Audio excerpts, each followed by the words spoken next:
José Manuel, bom dia. Porquê é que gostaste, ou porquê é que não gostaste, aliás, de ouvir aquilo que alguns políticos andaram a dizer nos últimos 2 dias? Bom dia. Olha, vamos lá ver. Há dois domínios aqui que são domínios um pouco diferentes. Há um que eu confesso que é um peditório, porque eu não gosto, não dou comentário, que é saber quantas comunicações têm a fazer por hora. Quantas vezes deve o governo comunicar por hora? Que é uma coisa que muita gente gosta, os comentadores gostam imenso, que é comunicação. Portanto, os problemas da política são a comunicação, o resto não existe. Ora bem, toda a gente sabe que a comunicação é importante em política. Agora, reduzirmos o debate sobre o que se passou e não passou, a saber a que horas é que o Primeiro-Ministro devia falar ou não falar, e depois... E depois dizem-se coisas extraordinárias. Dizem que as coisas correram. Eu já vi dizer que as coisas correram melhor em Espanha, quando cá se falou sempre, o Primeiro-Ministro falou sempre antes do Primeiro-Ministro espanhol. Sempre antes do Presidente do Governo espanhol. Das 3 vezes que interveio antes do... Mas só se fala da comunicação, quer dizer que a gestão do apagão correu bem? Provavelmente. Pois, provavelmente não é assim, é que já lá vamos. É que correu mesmo bem. Pois. É que correu mesmo bem. E quem o diz são pessoas que estão fora do sistema. Há uma pessoa que disse claramente que tinha corrido bem, porque tinha corrido melhor que em Espanha. Eu já vou explicar que é verdadeiro. Isso é super... que a Espanha correu melhor. Isso eu percebo tudo, mas isso não. É assim. Vamos lá, já agora vou entrar por aí, que é para as pessoas saberem bem do que é que estão a falar. Primeiro, a REN em Espanha falou mais cedo. Bem, a Presidente da REN falou hoje. O Presidente da REN espanhola falou hoje. É uma mulher. Pela primeira vez, é uma mulher. Falou hoje. O nosso Presidente da REN esteve nas televisões na segunda-feira a explicar o que se tinha passado e o que não se tinha passado. Podemos gostar ou não gostar. Agora, dizer que a REN espanhola foi muito melhor, calma. Dizer que em Espanha o Sánchez foi melhor porque a primeira intervenção que fez, em vez de ser à porta da Moncloa, foi numa sala com 2 bandeiras por trás, e estamos no domínio do delírio. Isto é bom para politiqueiros, comentadeiros. Isto não tem nada a ver com a realidade. E depois, o que é que isto deixa... Portanto, eu digo para aí, nem vou entrar agora. Eu vou entrar porque é substantivo. E o substantivo é saber o seguinte. Ponto 1. Todos os problemas são porque a rede é privada. Bem, então vamos lá ver o que é que a nossa rede privada fez e a rede espanhola, que é participação pública, não é portanto, participação pública, presidente nomeada pelo governo, presidente, neste caso uma mulher, que é ex-ministra do chefe do governo, portanto, é ex-ministra desta equipa de Pedro Sánchez. O que é que um fez e outro fez? Primeiro ponto, onde é que era mais difícil pôr a rede em cima? Era em Portugal, porque Portugal não tem nenhuma conexão, nem com Marrocos, nem com França. Portanto, dependíamos completamente de nós. Espanha tinha conexões com Espanha, com França e conexões com Marrocos. Levou mais tempo a repor do que nós. Provável razão para isso ter acontecido. Porque Espanha, que é um país 4 a 5 vezes maior que Portugal, devia ter tido 4 centrais capazes de arrancar autonomamente, o tal Black Start, como é que se chama, e Portugal, um país 4 vezes menor, tinha no seu sistema 2 centrais. Portanto, nós temos, eles deviam ter 4, nós tínhamos 2 que arrancaram e foram elas que puseram o sistema em pé, sem ajuda de Espanha. Espanha, com a ajuda de França, com a ajuda e com a ajuda de Marrocos, levou mais tempo a pôr em pé. Entre outras razões, porquê? Porque dos 4 centrais que deviam ter ajudado a Espanha a pôr-se de pé outra vez, 3 estavam em manutenção. Quem é que permitiu a manutenção? Olha, vejam lá. A rede espanhola, que é pública. Portanto, a culpa é dos privados. A culpa do correr mal é dos privados. Quando o problema aconteceu em Espanha, que é uma rede pública, ou digamos, não é 100% pública, mas é controlada pelo Estado, com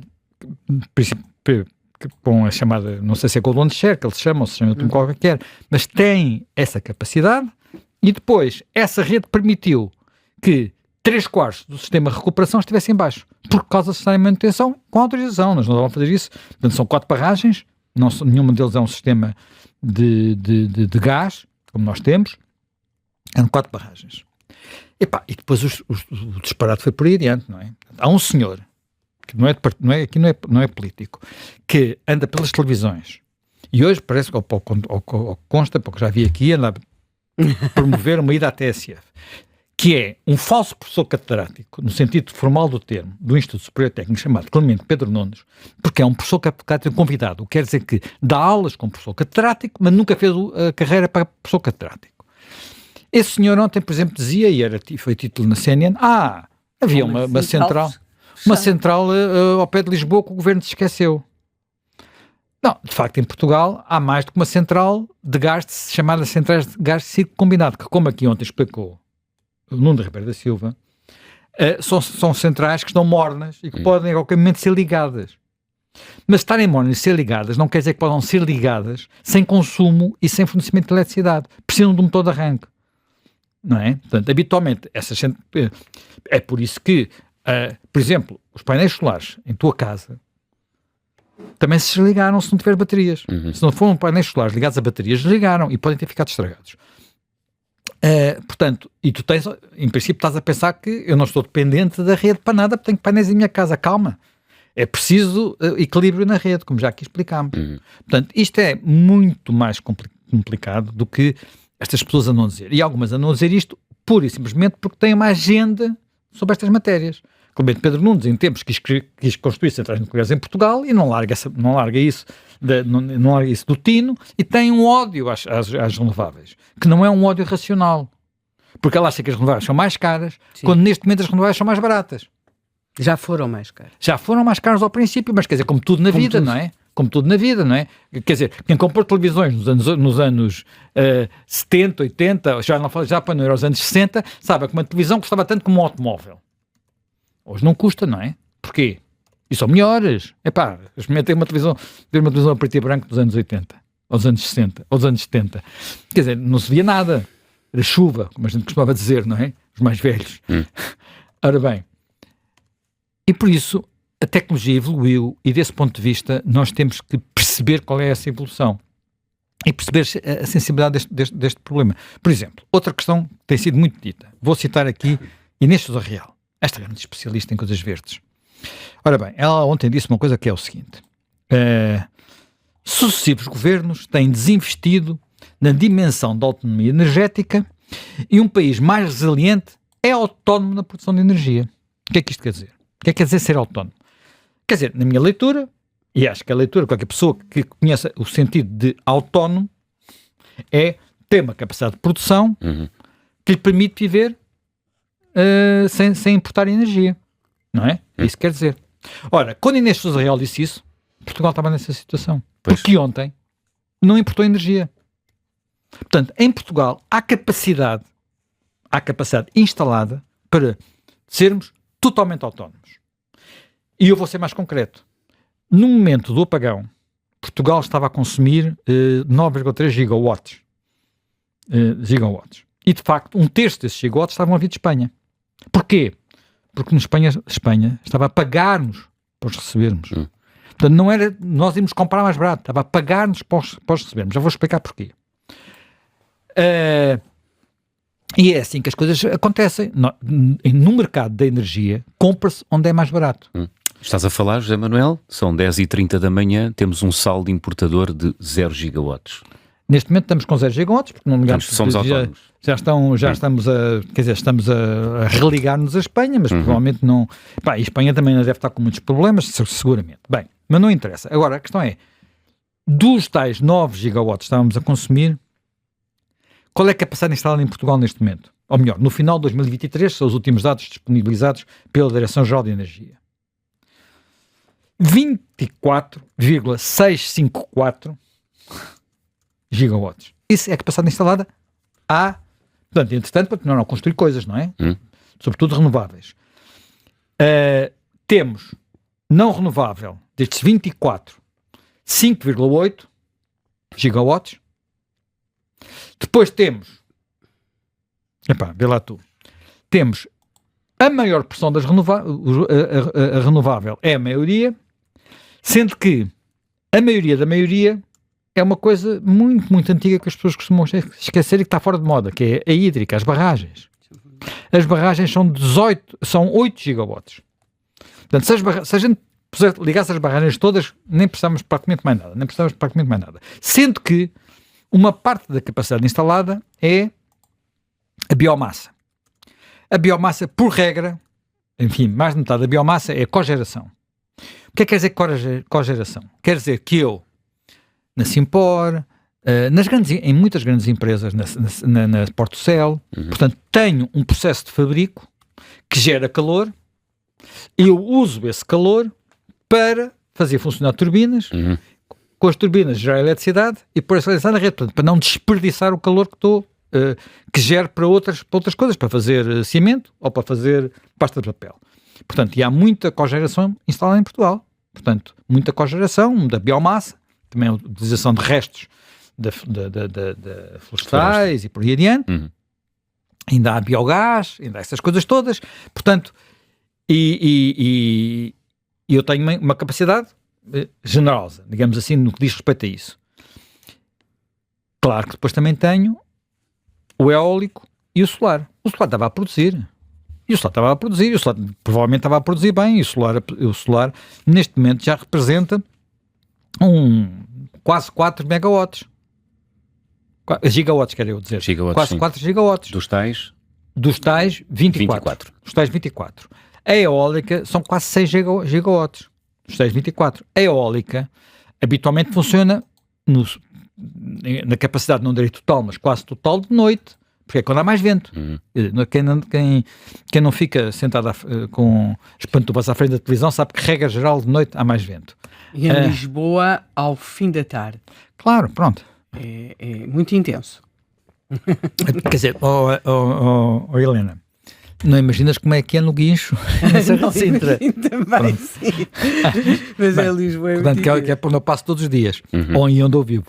Portanto, mas onde não há eólicas, e não é suposto haver. Atenção, não estou a dizer que vamos pôr eólicas no Cabo da Roca, não é isso que se defende, não é? Provavelmente teria uma ótima rentabilidade, mas não estou a sugerir que vá ser feito este investimento por razões que não têm a ver com, digamos, o puro investimento. Ora bem, portanto, quando eu tenho esta capacidade instalada, o problema não é da capacidade instalada. Agora, há aqui um problema. Esse problema chama-se gestão de rede. Porquê? Porque, e isto agora é uma parte de facto um bocadinho mais técnica e que não é imediata. Vamos lá ver. Portanto, já falámos aqui disso ontem. Quando eu tenho portanto, a rede, no caso da eletricidade, tem que equilibrar instantaneamente e permanentemente procura e oferta. Não é como na água, que tenho uns depósitos, a água fica lá e depois... Não. Aqui, aquilo que estou a consumir é aquilo que estou a produzir. Ponto final, parágrafo. Portanto, quando há desequilíbrios, dispara o disjuntor. Se dispara o disjuntor na nossa casa, dispara o disjuntor na rede, e a certa altura disparam todos, que é para não ir tudo abaixo, e para não nos estragar também tudo o que temos em casa, porque se tivermos picos de tensão, por causa destes desequilíbrios, estraga-nos tudo o que temos em casa, não é? Portanto, desculpa interromper-te, as pessoas não se lembram, mas havia sítios de Portugal onde havia uns estabilizadores de corrente. Em casa tínhamos estabilizadores de corrente, por exemplo, para a televisão e para alguns eletrodomésticos, porque a oscilação da rede era tanta que, para não darmos cabo dos eletrodomésticos, tínhamos de ter, era uma coisa pequenina, e era um estabilizador e fazia parte, não é? Porque então a televisão, não sei se era verdade ou não, mas acreditava-se que não teria uma vida longa. Eu já tive aparelhos estragados em minha casa, precisamente por falhas de picos na rede e quebras de tensão, porque o sítio ali é menos, digamos, não vive numa cidade e, portanto, às vezes estão mais sujeitos a esses problemas. Ora bem, portanto,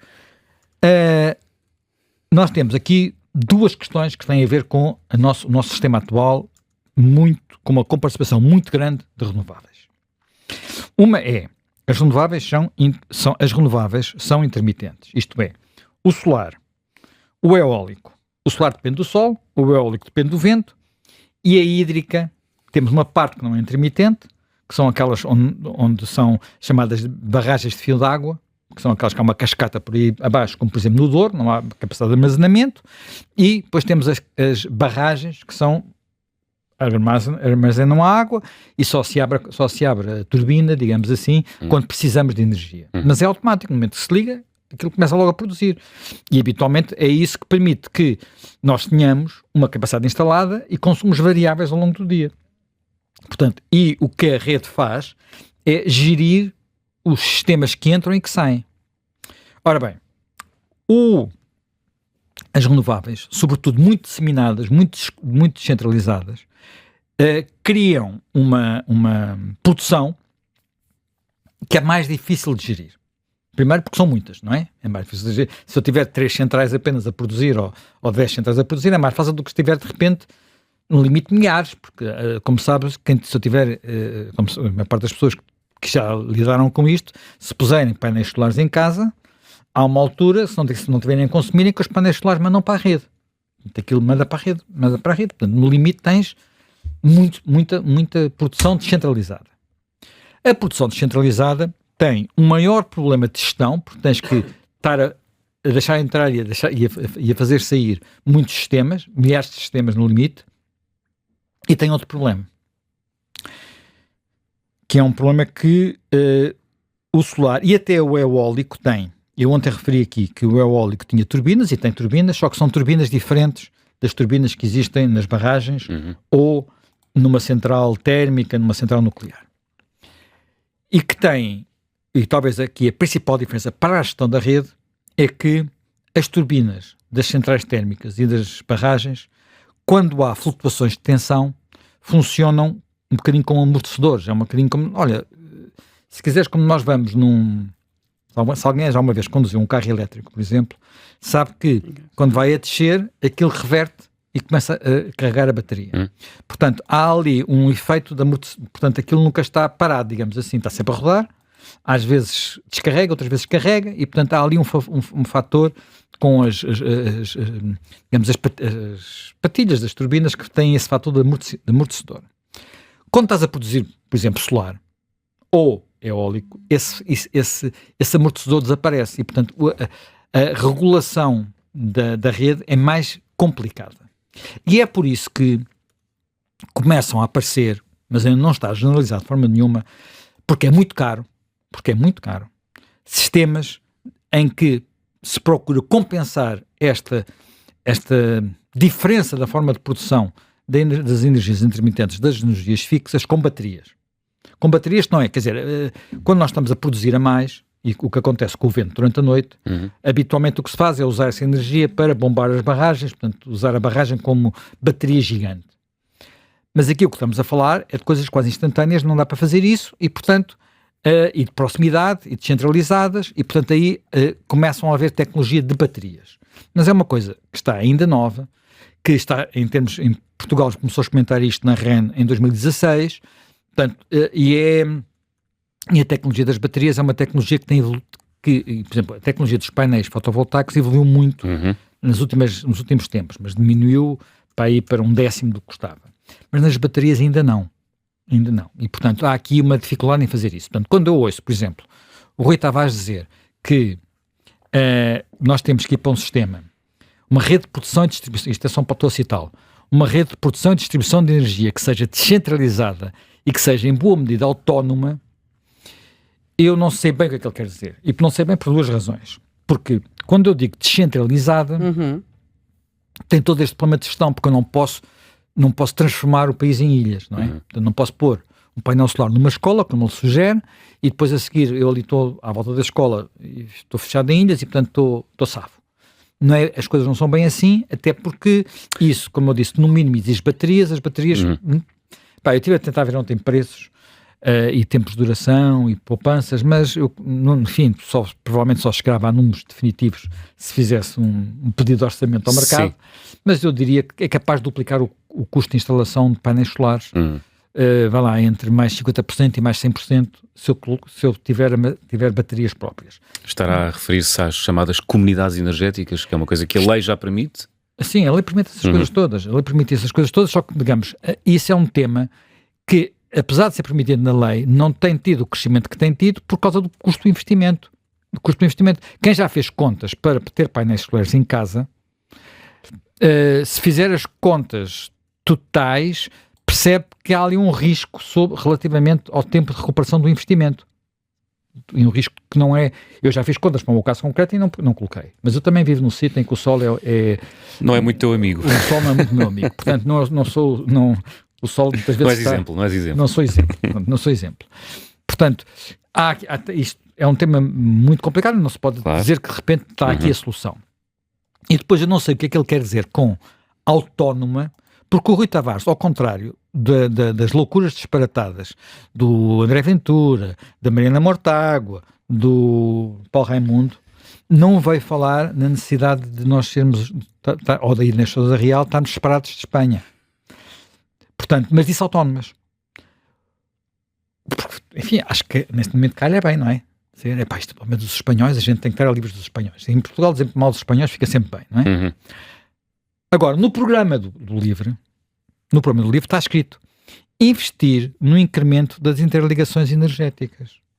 Ora, como nós não temos interligações com Espanha, e depois as leis acrescentam, explorando o potencial existente na ligação entre Portugal e Espanha.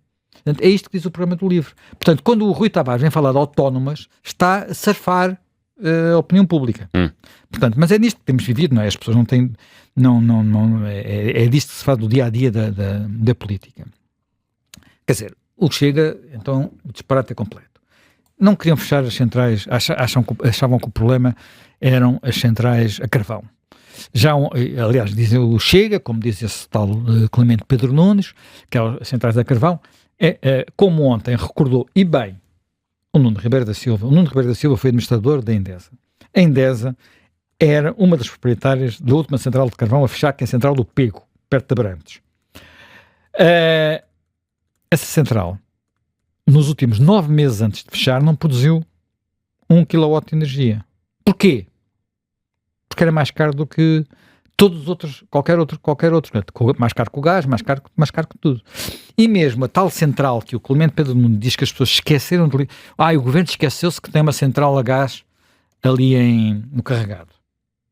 Quer dizer, o facto de estar uma central a gás no Carregado, se essa central não estiver preparada para arrancar sozinha, não serve de nada. Ela existe lá. Aliás, vou dizer mais, essa central existe lá e antes não era a gás. Antes essa central era a fogo a óleo. E quando as pessoas... Eu lembro-me de passar lá muitas vezes, olhar e ver, olha, aquilo está parado. Porquê? Porque o fogo a óleo ficou não competitivo muito antes do carvão.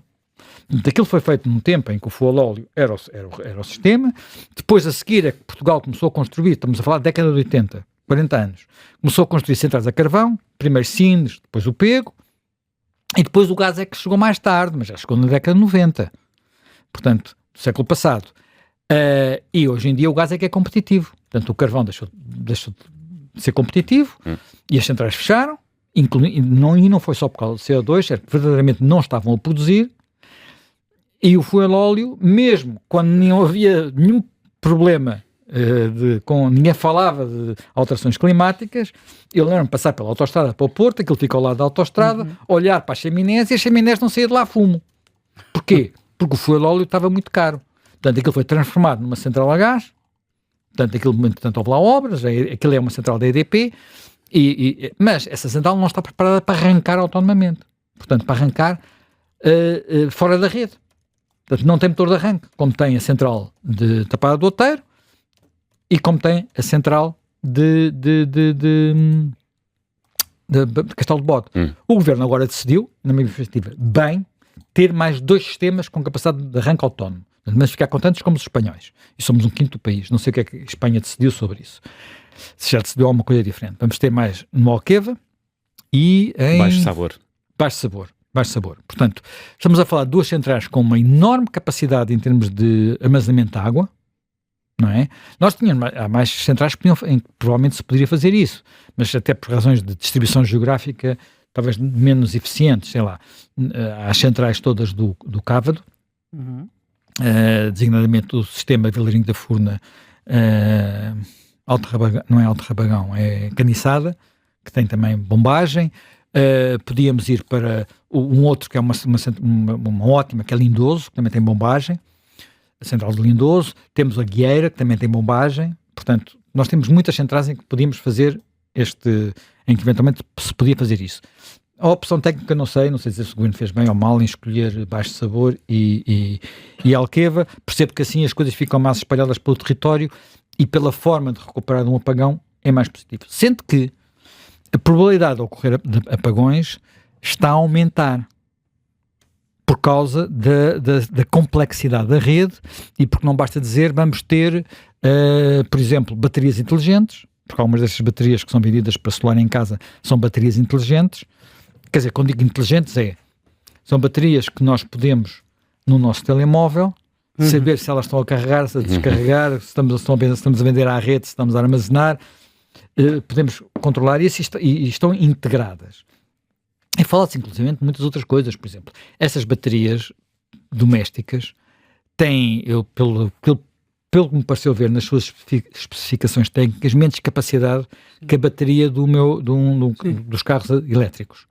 E, portanto, se eu ligar os carros elétricos e os usar como bateria e à noite os ligar, enfim, não são seguramente às tomadas que atualmente utilizo, e eles permitirem ser backup do sistema, provavelmente é algo que se fala, mas repara, isto exige um grau de sofisticação tecnológica, nós estamos longe de lá chegar. E aí há um aspecto que de todas as críticas feitas, mas pouco pelos políticos, mas feito por alguns especialistas, eu acho que têm razão, tem havido provavelmente falta de investimento suficiente na sofisticação e especialização das nossas redes. Precisamos de investir mais. Mas isto é algo de muito relevante. E já agora, só para terminar, relativamente à questão de Espanha, a questão de Espanha, a integração com Espanha faz todo sentido. O sentido europeu é uma integração europeia. Portanto, nós não devíamos estar apenas integrados com Espanha, devíamos estar integrados com Espanha e com França. E aquilo que nos devemos interrogar não é vamos ficar autónomos de Espanha. Não, aquilo que nos devemos interrogar é como é que nos ligamos melhor à França. Esse é que é o tema. E isso era um tema que, aquilo que me dizem é que estava a andar bem, estava praticamente fechado, até por pressão da Comissão Europeia no 2015. Tempo de 2015, portanto com Passos Coelho, e com Jorge Moreira da Silva, portanto na altura Secretário de Estado do Ambiente e da Energia. Depois, no início do governo de Costa, foi uma catástrofe. Esteve aí um secretário de Estado da Energia que era um atraso completo. Eu ia lhe dizer um nome que não posso dizer. Não podes. Não posso, pronto. Que era um atraso completo. E o mais extraordinário é que ele nomeou pessoas que foram demitidas logo a seguir pelo próprio governo socialista, nomeadamente para a Direção-Geral da Energia, mas que ontem apareciam na comunicação social como papas, isto tudo. Portanto, pessoas que acham que têm qualquer peixinhos na cabeça. Bem, e isso fez com que essa integração não tivesse avançado como devia ter avançado. E agora é preciso usar aquilo que é a própria preocupação de Bruxelas. Bruxelas também olhou com isto com preocupação e há declarações dos dirigentes da Comissão e de comissários sobre esta matéria para ver se finalmente se convence os franceses a fazerem aquilo que eles têm que fazer. Nós ontem falámos, a ligação com a França não é a coisa mais óbvia do mundo, implica-os passar pelos Pirineus, não é? Portanto, linhas muito caras, mas tem que ser feito. Tem que haver investimento. Quer dizer, é investimento, por um lado, em coisas de topo, muito alta tensão, linhas muito pesadas, mas, por outro lado, também investimento mais local, nas tais baterias, nas tais sistemas inteligentes, essas coisas todas. E isto deve ser uma prioridade. Eu, por acaso, até me parece que nós, ao contrário do que sucedeu em fases anteriores, eu disse muitas vezes mal do João Galamba. Mas nisto, o João Galamba, na maior parte das coisas, tinha razão. Ao contrário de outras pessoas, outros governantes socialistas. E agora, eu creio que nós temos uma responsável da área, que é a ministra Maria da Graça Carvalho, que sabe da matéria. Sabe da matéria, está dentro do assunto, esteve na Europa, esteve cá, e, portanto, ela tem estado, sobretudo, na sombra nestes dias, mas, nomeadamente pelo texto que nós hoje publicamos do Miguel Carrapatoso sobre o que é que o governo andou a fazer naquelas 12 horas, percebe-se que ela não esteve ausente, ao contrário do que disse ontem Pedro Nuno Santos, porque o Pedro Nuno Santos não lhe bateria se a pessoa não lhe aparecer à frente da cara, ele não os vê, não é? Portanto, é como se o governo não existisse, só existisse o primeiro-ministro. Bem, mas aparentemente esteve a trabalhar e ela é competente. Não daria o mesmo todos os outros membros do governo, como vocês sabem, há alguns que sobre a competência eu tenho muitas dúvidas, mas neste caso concreto é claramente alguém que costuma tomar as boas decisões. Espero que nesta matéria aquilo que falta, que é investimento, é dinheiro, é opções, é escolhas políticas, aconteça. E espero também que as pessoas, antes de falarem, estudem. Porque hoje em dia, às vezes, para estudar, basta ir a uma coisa chamada Dr. Google, que aparece logo imensa coisa. Nem é preciso ir pelas inteligências artificiais, também ajuda, mas acho que às vezes enganam.